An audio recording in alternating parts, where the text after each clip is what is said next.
الحباب ديالي، السلام عليكم. كي دايرين؟ لاباس عليكم؟ نتمنى ان شاء الله كاملين تكونوا بخير وعلى خير. نلقاكم في هذا الفيديو وانتم في احسن الاحوال. فيديو جديد على قناتي من بعد واحد الغياب اللي طال، تقريبا مده ديال سنه او اكثر. المهم نتمنى ان شاء الله يلقاكم هذا الفيديو وانتم في احسن الاحوال بصحه وسلامه. اليوم ان شاء الله بغيت نشارك معكم واحد الوصفه ديال هذا الفقاص. كيجي رائع، كيجي زوين بزاف، والطريقه ديالو سهله، ما فيه لا ضياع لا كسور لا حتى شي حاجه.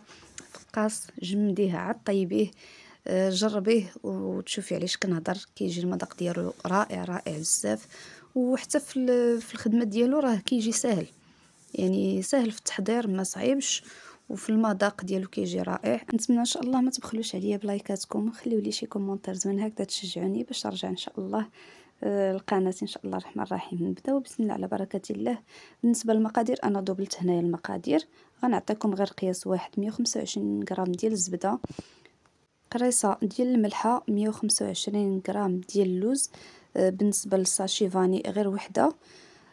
عندي بيضه، 100 غرام ديال السكر كلاصي، والدقيق على حسب الخليط. يعني صافي اللي غادي يجمع ليا العجينه وصافي. انا كي قلت لكم هنايا دوبلت المقادير. تقدري ديري هنايا ساشي ديال السكر فاني، كتقدري ديري ساشي ديال الزهر، كتعطي مذاق زوين. وبالنسبه للناس اللي كتبغي لاغوم، تقدري ديري لاغوم ديال الحامض اولا ديال الكراميل. المهم على حسب انت الا بغيتي تنسمي باش ما بغيتي. غير هو في الصراحه ديال الساشي ديال الزهر كتجي زوينه، كتعطي واحد البنه زوينه. كاين الناس اللي كتبغي هنايا يجيها المذاق ديال الفقاص البلدي، تقدري ديري شويه ديال النافع، شويه ديال حبه حلاوه، شويه ديال القرفه، يكونوا مطحونين مزيان. كديري هكذايا راس معلقه من الحاجه، وكتعطيك هذيك البنه ديال الفقاص يعني البلدي. هذا كيجي في صراحه واحد المذاق اخر، كيجي زوين بزاف. نتمنى ان شاء الله تجربوه وشجعوني ان شاء الله. نرجع للقناه، نرجع نحط لكم فيديوهات جداد ان شاء الله الرحمن الرحيم. صافي هنا كي شفتوا يعني هنا خدمت بالزبده سبيسيال. ما كنصحش يعني تخدموا هكا بالمارغرين اولا شي حاجه اخرى، حيت الزبده سبيسيال كتعطيه واحد القوام وواحد البنه زوينه. خدمت زبده مزيان مع سكر كلاصي، وضفت البيض كيف شفتوا، قريصه الملحه تنسموا باش بغيتو. صافي من نجمع ليا ديك العناصر، زدت هنايا اللوز اللي ما محمر ما والو، يعني هكاك عادي غتمسحيه وتقطعيه طريفات صغارين باش كيجي كيشتو الشكل ديالو، كيجي طريفات باينين. صافي هنايا غادي نبدا ندير الدقيق ديالي. تقريبا تتهز لي واحد 280 حتى 300 غرام ولكن ديال الطحين، ولكن على حسب كل واحد زعما كل واحد شنو الطحين باش كيخدم. صافي هنايا غادي نبقى حتى غادي نجمع مزيان هاد العجينه ديالي. نتوما كي كتشوفوا يعني راه ساهل، راه ما فيهش كي قلت لكم شي خدمه، ساهل بزاف. غنبقى غير بشويه، ما خصوش دليك، يعني كنبقى نزيد طحين شويه بشويه ونجمع، ما ندلكوش باش فاش كيتقطع ما يديفورماش ليا في الفران. يعني من بعد ما كنقطعو نخشيه في الفران ما يديفورماش. كما كتشوفوا كنجمع بحال اللي كنجمع اي عجينه ديال الصابلي. صافي العجينه ما كتجيش قاصحه وما كتجيش مرخوفه بزاف. صافي هنايا كيف تشوفوا ساليت جمعته. كناخذ هاد ليمول، انا عندي هادو هكا كيجيو مثلثين كي شفتوا في الاول ديال الفيديو. كنلبسهم بالسلوفان مزيان، كنضغط عليه يعني باش يشد لداخل دوك القنيتات مزيان. صافي وغادي ناخذ العجينه ديالي وغادي نلبسها في هذوك لي مول. بالنسبه للعبار اللي عطيتكم البنات غادي يعطيكم غير واحد المول واحد.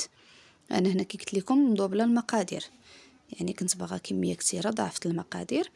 نتوما غديروا عبار واحد، يعني هاد العبار اللي عطيتكم انايا غادي يعطيكم واحد المول من هاد لي مول هادو.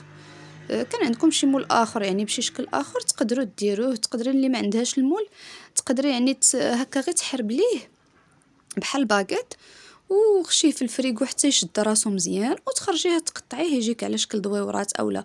بالنسبه اللي ما عندهاش المول يعني حتى شي حاجه ماشي ضروري يعني هاد المول كي درت ديريه حتى انت. صافي يعني كل واحد كيخدم بداك الشيء اللي عنده.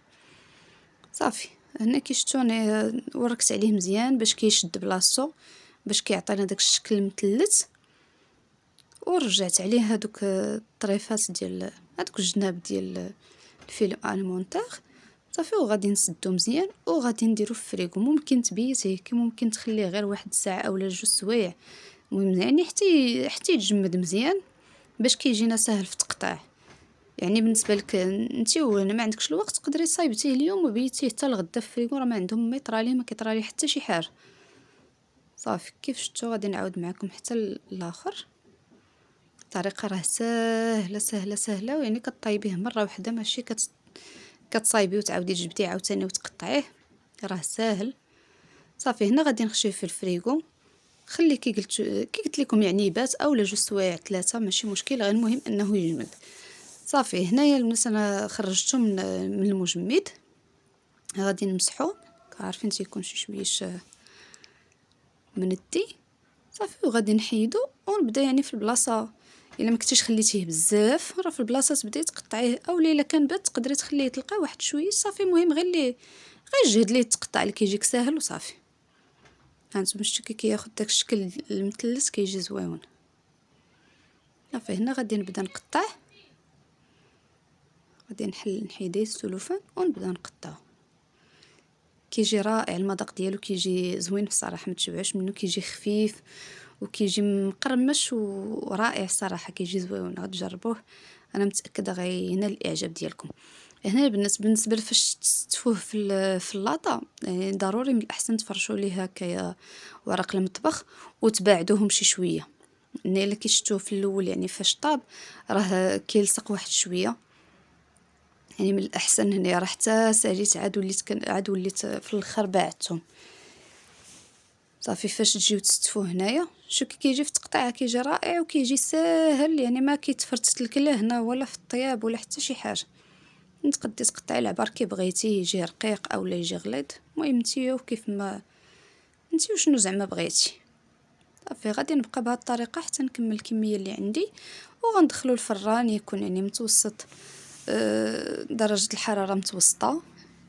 غادي نخشيه الفوق حتى يبدا يتحمر ليا من التحت، ونهبطو يتحمر ليه الوجه. اولا الا عندك الفرن الكهربائي تقدري تشعليه من الفوق ومن التحت.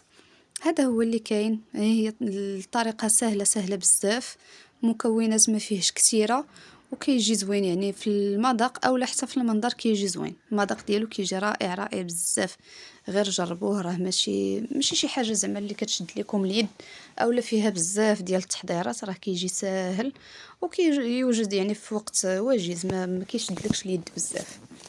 هذا هو اللي كاين. صافي هنا انا غادي نكمل وغادي نستفو في اللاطه ندخلو الفران يطيب على خاطرو، ما تنقصوش بزاف البنات الفران. هذا هو الشكل النهائي. صافي المهم انا طيبته وساليت وكنوريكم الشكل النهائي كيفاش كيجي. انا كتشوفوا حبات يعني اللي كانوا تلاصق اللي كانوا قرابين كيتلاقاو كيخسر لهم شي شويه الشكل. هذاك الشيء باش قلت لكم حاولوا تبعدوهم شويه على بعضياتهم باش ما يلصقش لكم. شوفوا كي كيجي. المهم ان شاء الله نتمنى تجربوه وتردوا عليا الخبار. ما تنساونيش من لايكاتكم، بارطاج القناه الى يعجبكم المحتوى، وخليوا لي كومونتير زوين. شكرا بزاف الا وصلتوا حتى لهنا، ما تنساوش تخليوها لي في كومونتير. شكرا بزاف على المتابعه، ونقول لكم نخليكم على خير ونلقاكم على خير فيديو قادم ان شاء الله الرحمن الرحيم. وتبارك الله عليكم. السلام عليكم ورحمه الله.